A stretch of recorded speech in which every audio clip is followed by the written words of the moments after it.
Okay, we're on. Good morning, everyone. So we're gonna look at. I'm gonna share with you actually a beautiful piece of Torah from my friend Rabbi Alex Israel, who teaches all over the place. He's mostly teaches in Pardes. I actually had a close friend that was supposed to go to Pardes this summer to study in Israel, but you know, the world fell apart, as it were. So what are you gonna do? But he actually was here for Shabbos a couple of years ago, really a fantastic Tanakh teacher, and even better, a great friend. So what we're going to do is we're going to look at sort of a breakdown or an overview of the book of Bamidbar, which is really cool because, and we're going to mostly contrast it with the book of Vayikra, which we just finished. And mind you that we have missed the entire book of Vayikra, which is really just wacky if you think about it. So two very, very different books. First, the book of Vayikra. When I say the book, I mean the entire corpus of Sefer Vayikra. Sefer Vayikra, which is known as Torah's Kohanim, and Bamidbar, which is known as Chumash HaPikudim. So Vayikra is called Torah's Kohanim because it deals mostly with karbanos and the offerings, and when the Mishkan was finally put into place and what had to be done, etc., etc. Certainly the first half. The second half had a lot of interpersonal mitzvahs, Acharei Mos Kedoshim, but many of them surrounded holiness. And a second section of Bamidbar, again called Chumash HaPikudim, because there are actually two countings, which we'll come back to later. But that focuses now on the journey towards the land of Israel. And whereas the book of Vayikra has only 2 episodes of narrative, which is wild if you think about it. Like for a whole book, there's only 2 episodes of narrative. All of it is just dry law, and you had to take the korban, and you had to sprinkle the blood, and you had to burn the fats, and you had to take the bones, blah, blah, blah, blah, blah, and very little stories. Bamidbar is almost all narrative, all stories. Certainly as we are preparing to go into the land of Israel, where the Jewish people, okay, we've got the Torah, we've dealt with the golden calf, we've repented from the golden calf, God said we're going to move on. So now we're in the second year, okay, we got the Mishkan up and running, we're only days away from going to the land of Israel. However, of course, as we know in the book of Bamidbar, the wheels fall off the bus, as it were, and it happens in all places. It starts to happen in Parshat Bahaloscha, and we always say that it's in chapter 11, because it's in chapter 11 of Bamidbar where the Jewish people begin to go bankrupt, where they start to lose everything. And then, of course, we have the sin of the spies. And the sin of the spies, then we have the decree that the Jewish people have to stay 40 years in the desert. This generation that left Egypt, unfortunately, cannot go into the land of Israel. It has to be the next generation. And then somewhere in the middle, we don't know exactly where, but we think somewhere around Parshat Chukas, in Parshat Chukas, we go to year 40. So somewhere in the book of Bamidbar, we have skipped 38 years or so. Now, you know my whole spiel about soap operas? You know my soap opera spiel? Come on, Chedva, you know the soap opera spiel, right? Do you ever watch? I can't hear you. I don't know why she's muted, but she's not muted. She's not even muted. Vivian's iPhone. I don't know who Vivian is, but that's going to be it. That's Chedva. Chedva, you are no longer Chedva. You are now Vivian. You're going to be sorry that you ever let me see that. I'm just saying. Yes. The first Vivian I ever knew was from I Love Lucy. Right? Thank you. So I grew up in a house where I don't know if I should be ashamed to admit this or not. My mother always watched soap operas. Okay, and soap operas are like, and I used to not have school. I went to MTA, so I didn't have school on Fridays. So I would come home, she'd be preparing for Shabbos, and the soap opera would be on in the kitchen. She was a Channel 2 kind of girl, Young and the Restless, Bold and the Beautiful, As the World Turns, Guiding Light. The fact that I know those in actually order of the way they were aired on television is just sad in many ways. But I would say, Ma, you didn't miss anything the whole week, because I only saw it last Friday, and I could see that it's the same story, not much has happened. But one thing, there's a halacha in soap operas that a child who's, let's say, 2 years old can come back the next week as a teenager, 18 years old, and not mess up the storyline. Nobody else ages but a child. That's a halacha in soap operas. It's allowed. Okay? So somewhere in the book of Bamidbar, we're able to like skip over 38 years and like with no problem whatsoever. That's fine. Okay. So what I want to look at first, I always love looking at this timeline of the Chumash. This is one of my favorite handouts. Okay, and this is worth looking at. Oh, she's connecting to audio. Oh my gosh, here we go. Vivian is on. That's because there's a younger person in my kitchen who did that. Vivian, you have to bring out your younger self. I watch soap operas. You're gonna be good. So you understand what I'm talking about. You know the halacha, right? Yeah, I do. I know exactly. Okay, this is halacha. Okay, so look at this first handout, and this actually goes through each book of the Chumash, which is worth looking at because having this as a whole, we don't often look at the Chumash or the 5 books of the Chumash as a whole. And let's just look through this. So Sefer Bereshis, the first book. Everybody can see the graphic on the screen? Just give me a thumbs up. You can see it? Okay, good. So the book of Bereshis spans 2,309 years. So from creation till, Dalila with the thumbs up. I love that. The 200, so it's like 2,300 years, 1,534 psukim, and it goes from the creation of the world to the death of Yosef. So if you just sort of contrast that with the rest of the Chumash, so the first book is 2,300 years. The second book is, 140, 1 month, 38. It's 180. It's like 100. It's less than 200 years. So it takes one book to go 2,300 years, and 4 books to go the other 80 years. I'm sorry, other 200 years, whatever, 180 to 200 years, whatever it is. Okay, fine. Shmos, at least Shmos, we get somewhere. Shmos has 140 years. It has 1,200 psukim. This is, by the way, this is a wonderful graphic for people to have. If you want to sit and sort of do Chumash stats or Bible trivia, and you could say, well, how many verses are in the book of this or the book of that? How long did it take? The book of Vayikra is the shortest, meaning in terms of period covered, which is, and it starts 1 month from the building of the Mishkan until the counting of the Bnei Yisrael in the desert. Okay, so that's 1 month. The whole book of, which might explain, by the way, why there is so little narrative. There's so little narrative because there's so little time that is covered. And the book of Bamidbar. So if we're going to focus on these two particularly, so then we see that there is a lot more time and space, as we'll see as well, that is covered in the book of Bamidbar versus the book of Vayikra. So whereas Vayikra is only 1 month, Bamidbar is 38 years and 9 months from the counting of Bnei Yisrael in the second year in the desert, again where the other left off, until the end of the 40th year in the desert, because the Chumash in essence ends after Bamidbar. The last book of Devarim, which is 67 days, and we know this because it starts from Chodesh Shabbat, because the Torah in the beginning of Devarim actually gives us the pasuk information and the date, and it says in the 40th year, and it says the month, and it says the year, and then we know that Moshe gave his speech, which lasted until the day that he died, which was the 7th of Adar, which we could figure out accurately using the book of Yehoshua and other sources, and we know that's 67 days, so it was 7th day of until the death of Moshe, and then we have his. So that was a pretty long speech. But Devarim, again, also not much narrative happens because it's Moshe mostly giving his sort of closing statement to the Jewish people, saying, this is what you have to do, this is what you have to look out for, et cetera, which we will look at as we get closer to Devarim. But what we're focusing on now, these two right here, look at that, 1 month versus 38 years, 9 months. So those are two very different things. Also, if we'll look at the book of Vayikra, the people, the Jewish people did not move at all during the book of Vayikra. I mean, look, it was only 1 month.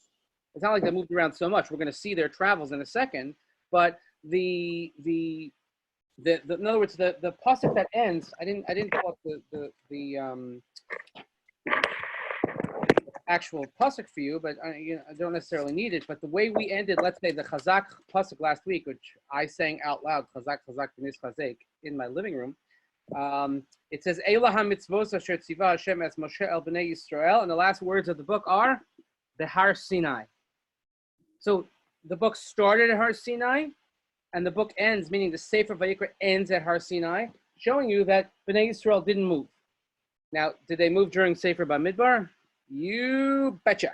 You betcha. So let's just take a little look now. I'm going to, this is just a chronology. You could see sort of how much time is taken. You could see that. That's a similar thing. But let's look at this map. I always love maps. We love maps. Okay. So we're doing a connect the numbers puzzle. How many people have been doing puzzles lately, right? Connect the numbers, nobody does because they don't take up enough time. So we start here. Now, again, there's different opinions as to exactly the route that Bnei Israel took from Egypt, but let's just use this for argument's sake. Starting at number 1, Sukkos, which is in Parshat Bishalach. When the Jewish people leave Egypt, they're in a place called Sukkot. They go to Etam, they go to Migdol, they go to Mara. That's where the water was bitter, and that's where they got the mun, etc. Then here is the crossing of the sea, right there between 3 and 4. Bein Migdol or Bein Hayam, as the pasuk says in Bishalach, between Migdol and the Yam. So that's again, there are different opinions as to where they crossed and where Mount Sinai is, as we'll see in a second. So then they, so if I were to, kind of zoom out like that a little bit, and you'll see, here's Egypt. They come here, they actually go up. Now that's what the Torah says. They could have easily gone this way, Derech Plishtim. I'm sorry, it's not completely defined in the scan, but this is the coast of Israel. So you remember when we studied Parshas Miketz, that if we were coming all the way up, like say over here, from the Middle East, and you had to get to Egypt, you would take what's called the Via Maris. You would take the road that went by the sea. So they would cut across northern Israel, come down the coastline, and then go down to Egypt to the major trade. That was the major trade route. So it would make sense that the Jewish people, when they were leaving Egypt, they should go up, right? And then just cross right over along. But however, which is called Derech Eretz Plishtim, the Philistines, by the way, are not Palestinians. That's a very, very different thing. Don't get them confused. But the Philistines had 5 cities which occupied the coastal towns. The 5 cities of the Plishtim were Ashkelon, Ashdod, Gaza was one of the main, Ekron and Gat. So Gaza was the main city of the Plishtim, the Gaza Strip, which is right here. And because God didn't want to take them, the land of the Plishtim, so instead of going up, whoop, whoop, and there you are, which is where no person would travel, so God says up here, and then we cross here, and then wait, it gets better. So then as we zoom in a little bit, so then they go into a place called, they go to Mara, they go to Elim, they go to the Red Sea, they go to Midbar Sin, they go to Dafka, they go to Alush, they go to Refidim, finally they go to Mount Sinai. Okay? Now, not everybody agrees that Mount Sinai is here. Until this day, people go into the Sinai Desert when it used to be in Israel, but if you would go there, there's no clear-cut consensus that this is where Sinai is. This is where they think, and there's a famous monastery there, etc. Has anyone ever been down there? I haven't been down there, so it's dry and hot. What are you going to do? So they went to Mount Sinai. So here at Mount Sinai, at stop number 11 is where most of the book of Shemos is, because again, they get here at Parshat Yisro. So from Parshat Yisro, you have Yisro all the way through the end of Shemos, including Mishpatim, Teruma, Tetzava, Kisisa, Golden Calf, Vayakel, Pekudei, and all of Vayikra are all here at Mount Sinai. Jewish people are there for quite some time, a couple of years, let's say. Then when we get to the book of Bamidbar, all the next stops, really, almost all of them, until Arvos Moav, until the plains of Moav, are in the book of Vayikra. So let's take this up. They go to Kivrot Hatava. Kivrot Hatava is what we read about in Parshas Baloscha. This is when they start complaining. Because the Jews, you know what?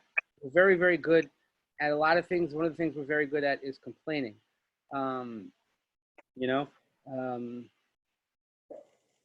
It's like genetic that we can complain. You know, the waiter in the Jewish in the kosher restaurant, and he goes to the women. He says, "Is anything okay?" That's the line.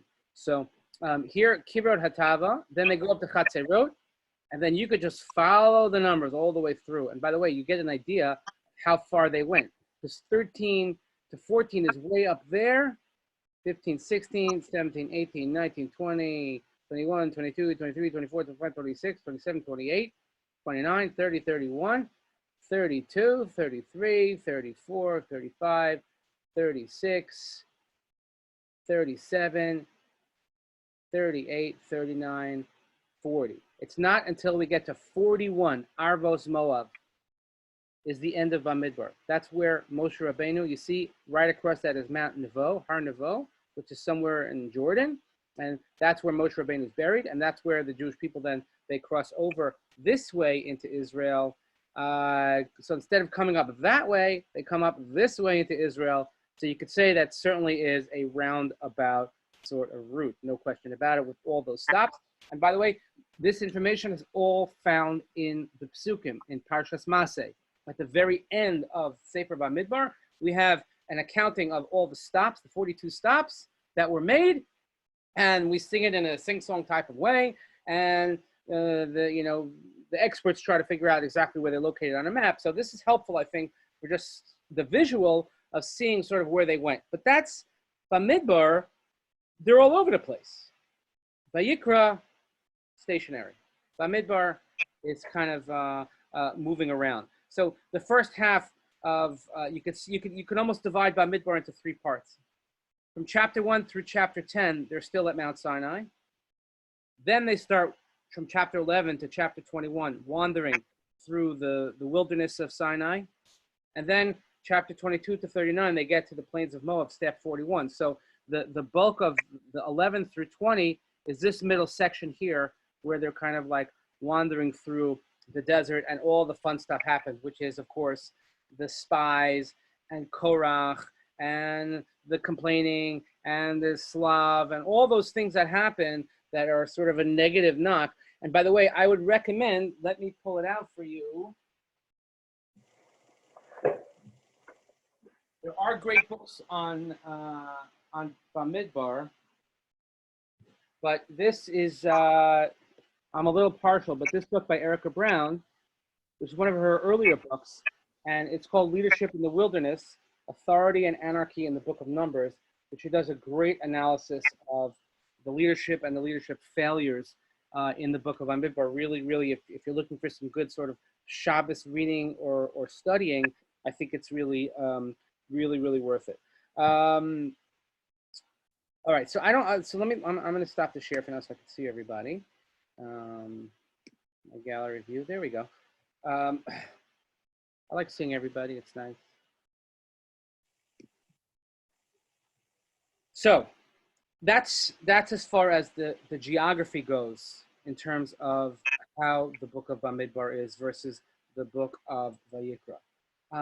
As I mentioned, of course, Vayikra is very dry, it's legal, a lot of laws, and everything is like beginnings, endings, with categories that are all neat. Bamidbar, it just weaves in and out between the narrative and the law often is based on what the narrative says, and the laws boost sort of the meaning of the narrative. So, for instance, some of the Kohen laws that are mentioned right after the story of Korach, because Korach was from the Kohen family, and he's disputing Aharon's right to all these sort of priestly gifts. So we have some of it is enumerated, et cetera, and also. We have, let's say, right after the story of the Meraglim, after the spies, and the Jewish people are told they can't go into the land of Israel. So what's the first thing the Torah tells us? Is a law that applies when you go into the land of Israel. In other words, you're still going. It may not be you, but you're still going. So that type of thing. Also, another difference that we find is that Vayikra is what you might call theoretical versus applied. Whether you use it in science, mathematics, what it might be. Vayikra is theoretical. Vayikra was telling things how they should be. In Bamidbar, it was very much applied. It was experiential. We're talking about how things, it was more like, because it's narrative, this is how things actually went down, and this is how things happened, as opposed to being in the theoretical. In Vayikra, which is called Toras Kohanim, which is called the book of the Kohanim, because it deals mostly with the laws of the Kohen. So the focus is on the Kohen and the Mishkan. In Bamidbar, which is called Chumash HaPikudim, Pikudim, which means counting, because there are two different countings that take place. There's a counting in the very beginning of Bamidbar, and there's a counting that takes place later in Parshas Pinchas. The main, so if I would ask you this question, and feel free to jump in, who would you say is the main player, or what's the main focus or focal point in the book of Bamidbar? Anybody had to guess? Feel free to unmute and jump in, or just say hi. I feel like, yeah, this is a cop-out answer, but it's the Jewish people itself, like B'nai Israel, like as a group, not like one specific person, I don't think. Right. So I think that's exactly it. And if we had to fine tune your answer, and I think, Miriam, this is what you really meant to say, is you meant to say the machaneh, the camp of the encampment of the Jewish people. We see it in this parsha, we see it in a couple of other places, but they make such a big deal about formations, about who was where, this tribe was over here, and this tribe was over there, and the Kohen was there, and the Ark was there, and the Mishkan was there. The focus is on the entirety of the Jewish people and how they are situated. Whereas the Mishkan is only one aspect of the formation in the book of Vayikra, the Kohen is only one section of the Jewish people. Here, the focus is, as you said, Miriam, on the entirety of the Jewish people and also how they are situated. And therefore, when we do the countings, the one responsible for the counting, the one who handled the counting, or that was a key figure in the counting, was not the Kohen, but rather it was somebody called the Nasi. Nasi, which we in modern day Hebrew, we use that to mean president. So for instance, in Israel, we have a figure who is the president, Reuven Rivlin. He's the Nasi Hamadina. Now, the president in Israel functions quite differently than the president here. Okay, if you could say that the president here functions, but that's a whole other question.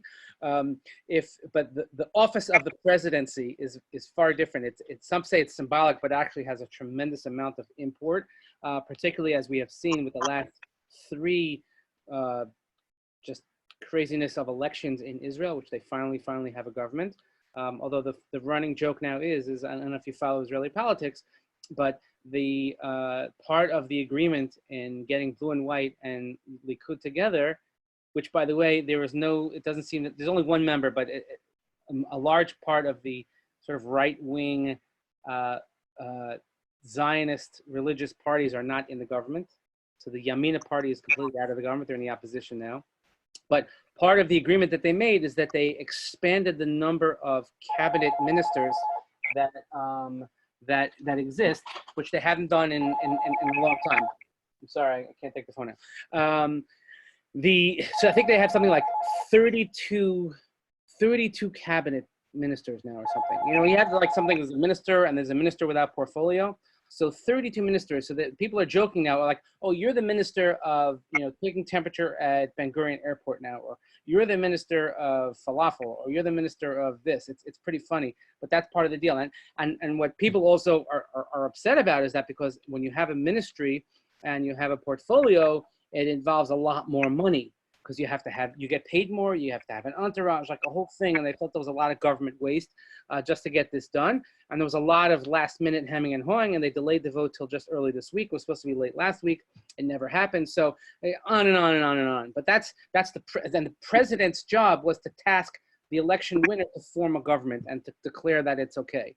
That's what it does there. So the Nasi, again, which is taken the Nasi in each tribe, which we read about in Parshas Naso, for instance, when we have the dedication of the Mishkan, which is found in 3 different books. It's found in Shemos, it's found in Vayikra and in Bamidbar, albeit from different perspectives. But it was the Nasi who brought an offering every single day, an identical offering, and that's the reading that we have on Hanukkah. But that's why Parshat Naso is so long, because we have the repetition of all those offerings of the Nasi. So the Nasi takes a center role, and the Kohen sort of takes a back seat. And even the work of Aaron as a Kohen is directed more towards the people and not towards the Mishkan. So he becomes the spiritual leader of the people, not this sort of lofty Kohen Gadol that only goes into the Holy of Holies and nobody ever sees, etc. And that's why, by the way, when we read the Mishnah in Pirkei Avos, that's where Aaron develops his fame of being Ohev Shalom Rodev Shalom the Oeves Abrios and Mekarvan La Torah. That Aaron has a connection with all of the people. As the spiritual leader, he was able to connect, unlike even Moshe Rabbeinu. And we find that here in Parshat Chukas, which is in the story of Bamidbar later on in the 40th year, when Aaron dies, he actually is mourned by the entirety of Klal Yisrael. All the Jews, it says all the Jews mourn him. When Moshe dies, they don't all mourn him, which is funny in a bit because, Moshe is like the main, he's the main figure.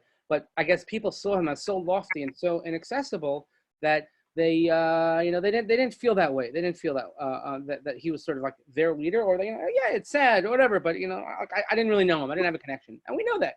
Sometimes when like Americans are funny when it comes to Shiva. What I mean funny. I contrast it with Israel. In Israel, if somebody's sitting Shiva, and by the way, we don't have this notion in Israel of like, oh, I'm going to sit during these hours, and I'm going to like in Israel, it's like all hands on deck whenever you want to come. And in Israel, it's highly likely, and just ask your relatives or people there, it's highly likely that if you had a guy who drove you to the airport once and you struck up a conversation and you knew each other, he's going to come and make a Shiva call. He's going to come visit you Shiva. When we have someone sit, we sit and we keep score. We're like, yeah, I don't really know them. Do I have to go? And do I have to? That's America. That's part of our culture. That's our sociology. So maybe people felt that way when it came to Moshe Rabbeinu. That Moshe Rabbeinu, I'll send the card. So not the same. But however, with Aaron, everyone felt a personal connection with Aaron. That's why it says all of the people of Israel. So I want to share with you, just going forward, an insight from the Rashbam. The Rashbam, again, I didn't put it on the screen because it's like small and whatever. The Rashbam, who is the grandson of Rashi, and his commentary is found in the Mikros Gedolos in the regular Chumash. And when the verse starts, when it talks about in Midbar Sinai, in the wilderness of Sinai, again, this is the first of the second month in the second year. So we have the date beginning the book. Second year of leaving Egypt. Second month, what's the second month? So if the first month is Nisan, so this is Iyar, and the first day, so Rosh Chodesh Iyar. Rosh Chodesh Iyar, we know the book of Bamidbar starts in the second year. So this is a full year and month. It's a year and a half a month after the Exodus. Okay, because Nisan was the Exodus, so it's a full year, and then that. Okay, and this is when they in the second year of that, and it says Se'u es rosh kol adas b'nei Yisrael lemishpachosam leveis avosam b'mispar shemos kol zachar legugol asam. Se'u es rosh, lift up every head, but this means really to count all the Jewish people according to their families, and we should take an accounting of the names. So let me share with you the Rashbam, who, by the way, was very literal, very practical, not fantastical at all in his commentary on Chumash. And he writes as follows. Why now do we have to take account? Like, what's the point now? He says, because now we have to go to Israel. At this point in time, again, if we go back to our timeline, at this point in time, the Jewish people have already received the Torah at Sinai. They went through the debacle of the golden calf. They got over that. The second year, the anniversary of the Exodus, very close to it, on the 1st of Nisan, we have the dedication of the Mishkan, and here we are a month after that. So what's there left to do? Nothing. Now we can go. Now we can go to the land of Israel, and he says as follows. So since we need to go to the land of Israel, Ubnei esrim re'uyim lotzeis b'tzvaham l'chama, and those who are of the proper age, meaning those who are 20 and above, the males who are fit to fight in battle, because that's when the cloud went up, which means they could go. So that's why God said we have to count that. In other words, the Rashbam is coming from a very, very practical point of view. Right now, what's happening? There's a journey. Now we have to go. Okay, we got all the stuff taken care of. We checked off all the boxes. We got over all the obstacles and the hurdles. Now what we have to do is we have to go into the land of Israel. And that requires formations, and that requires army, that requires preparedness, that requires scouting. which we're going to see. So all those are what's happening in the beginning of the book of Bamidbar. So therefore, they have to focus on the formations. They have to focus on order. Could you imagine? I mean, I don't know what's going to happen when we come back to shul, what it's going to look like, but I know it's going to look very, very different. And there's going to have to be a tremendous amount of order and people following instructions, which makes me unbelievably nervous because classically, we're not good at following instructions. And it's sort of like, well, no, I'm just going to go out how I want, or I'm going to do what I want. But if that's going to happen, then this isn't going to work, and we're going to be shut down again, right? I see a choshev mention in the background. Did he put the Haggadahs away yet? No. Okay. Wait. I'm starting trouble. I'm just making trouble. Take out the Shavuos Haggadahs. Nice to see you. Hi, Merritt. Say hi. Thank you. See that connecting families? Isn't that amazing? Are you in the next room? No, it's upstairs. I'm here. No, Zelly in the next room? Is she? Oh, no, I'm in Israel. Oh, okay, great, even better. Oh, back to normal. How's it? 110 degrees today? Yeah, literally. Unbelievable. I saw a picture from like my friend sent me. They had like a picnic on Rehov Rothschild last night, and there's like hundreds and hundreds of people. So I said, "What about social distancing?" She's like, "Yeah, that's over." Yeah, totally over. That's done. Baruch Hashem. Anyway, one day. So we have to, if we're going to go back to normal, we have to follow instructions. So I just think about it, by the way, of how is it that the Jewish people function in the desert, having to follow directions of like formation. So the first chapter, we have the census with the army. Then the second chapter, we have the organizational encampment. We know how each tribe was situated, who was where, who was on the right and the left and the center, and who went first. Chapter 3 and 4 is the Levium. Talks about those who were the non-military figures in the camp, and they had to deal with the religious transport. They had to carry the Mishkan, etc. And this is all part of the first counting. Later on, when we get to this, by the time we get to the second counting, by the way, this is 38 to 39 years later. That's not until the chapter 26 of Bamidbar, and that's after everything falls apart. You know, and the people complained and they whined and we missed the continental breakfast in Egypt, and we missed the BLT sandwiches that we used to get every day delivered, and we missed the drones delivering our paper every day and everything, et cetera, et cetera, et cetera. And then we're going to send the spies. Oh, spy, we'll need spies. And God says, that's it, you're done. So by the time the second counting takes place, it's a totally different situation. Here, and by the way, there was a counting in Vayikra, but that was just for the Mishkan purposes. It really was here. And when we had the first counting that we saw, Kisisa, which really leads into Vayikra, there it was based on the half shekel. Interestingly enough, we don't have the half shekel here. We don't know. The Mefarshim argue about whether there was a half shekel used in these countings. It doesn't say. It just says mispar shemos, the number of names, or by the number of names.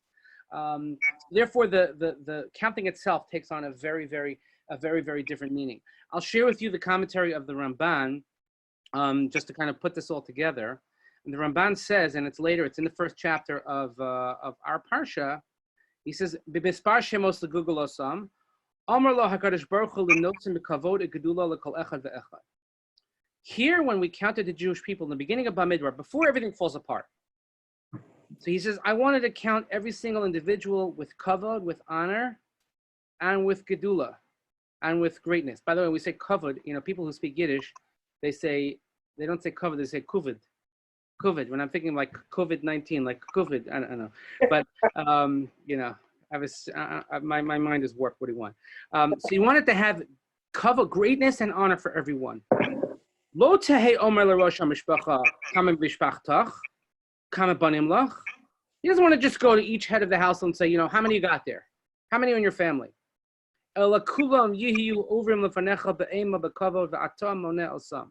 Rather, every single one would come in front of you, and you would count them.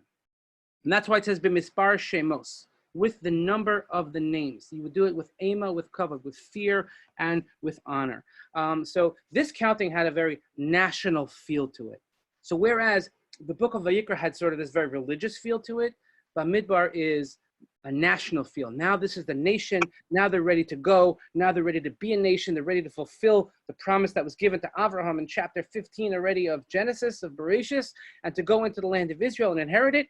The only problem was, and this is the problem with our people often, is that we can't get out of our own way. We just can't seem to, not mess up. That's the problem that we have.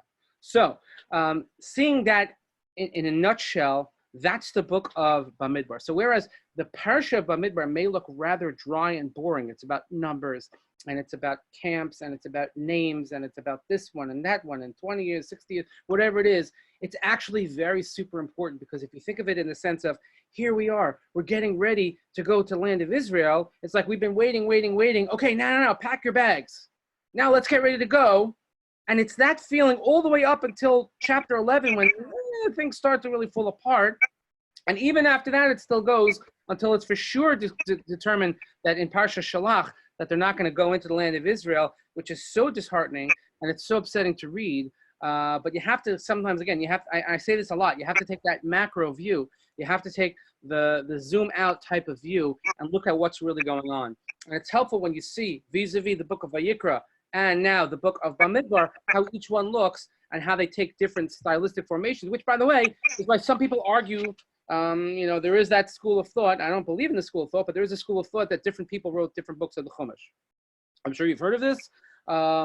It's not necessarily the traditional way of thinking, but looking at the stylistic differences, you would think that this is definitely not the same author. Okay, I get it. I hear that. But I'm not here to debate that. But I'm just saying you certainly have to look and notice the differences and the contrast between these two types of books. So now as we go into Bamidbar, that makes us think of the summer and the good parshas and the good stories. There's so much material that you could read. If anybody, again, I would recommend reading Erica's book if you want to get a little bit more sort of like in depth and you really want to sink your teeth into something. You should read Aviva Zornberg, who's written on all the books of the Chumash, and her book is called, I have it right there, it's called, I can't read that far away, but it's the brown one on the wilderness. Yeah, because unlike some people, my books are on the shelf, Vivian. Right. Yeah. But they're all organized neatly, as you can imagine. And by the way, also you learn a lot about Moshe Rabbeinu and leadership, because Moshe Rabbeinu, who has to endure so much, who has to put up with so much, and that's all here in this. So this is all by way of introduction. So now going forward, we will have this. And by the way, Bamidbar is almost always, sometimes it's a week off, but almost always read right before Shavuos. So this Shabbos will be Bamidbar, and then we have Shavuos during the week. And the reason is that last week we had Bechukosai, which is the curses, the Tochacha, and the Halacha says, the Gemara says that we always want to have the Tochacha right before Shavuos, and the other Tochacha, which is in Tzisavo, the other curses are read right before Rosh Hashanah. And however, since we don't want to go right into a holiday, we have to have what's called a buffer. So Bamidbar serves as the go-between between the Tochacha, the curses there, and the holiday of Shavuos, which is celebrating the giving of the Torah, which we covered last week. So again, let's hope that next week maybe we'll cover a little bit of Shavuos, and I hope everybody is doing well. So thank you again for joining us. I will send out the recording, and it's so nice that we're like international here. This is really exciting. And again, you've just given me the most unbelievable gift, Vivian. What's that? I will, Your name. Yes, Oh, please. I will not forget that. Look, people know my first name, so it's only fair. I'm not telling you if you don't know. Anybody tells her, that's it. Oh, I know, but I'm not telling. Okay. You know what the E stands for. Anyway, have a great day. I hope everybody stays Thank well, you. and try and get outside, enjoy some fresh air. Thank Take you. care. Bye-bye. Bye-bye. Thank you, Rabbi.